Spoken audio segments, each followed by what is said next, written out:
এবার বাংলাতেও বন্ধ হয়ে যাবে মদ। বিহারের মতন পশ্চিমবঙ্গে কার্যকর হতে চলেছে সম্পূর্ণ মদ নিষিদ্ধ আইন। পশ্চিমবঙ্গের বিধানসভায় উঠল এমনই দাবি।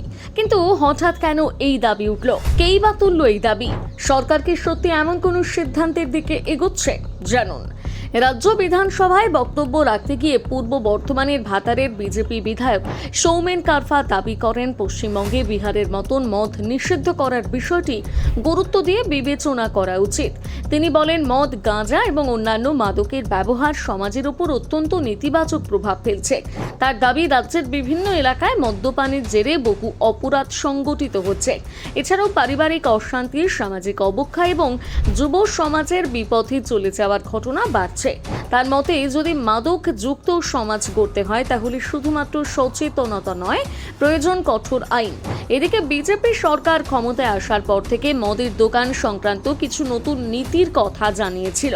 মুখ্যমন্ত্রী শুভেন্দু অধিকারী আগেই ঘোষণা করেছিলেন, শিক্ষা প্রতিষ্ঠান এবং মন্দিরের 1 কিলোমিটারের মধ্যে নতুন করে কোনো মদের দোকান খোলার অনুমতি দেওয়া হবে না। এই ঘোষণার পর থেকে রাজ্যে মদের বিক্রি ও লাইসেন্স নীতি নিয়ে বিভিন্ন মহলে আলোচনা শুরু হয়। এবারে সেই আবহে বিধানসভার ভেতরে সরাসরি সম্পূর্ণ মদ নিষিদ্ধ করার দাবি নতুন করে রাজনৈতিক বিতর্ককে আরও উস্কে দিয়েছে।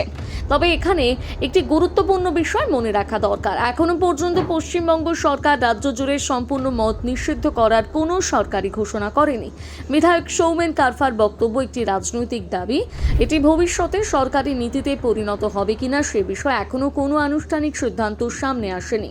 তাহলে এখন সবচেয়ে বড় প্রশ্ন, বাংলাতেও কি সত্যি বিহারের মতন মদ নিষিদ্ধ হওয়া উচিত? এতে কি অপরাধ কমবে, নাকি এতে অবৈধ মদের কারবার আরও বাড়তে পারে? জানাতে ভুলবেন না আপনার মতামত কমেন্ট করে।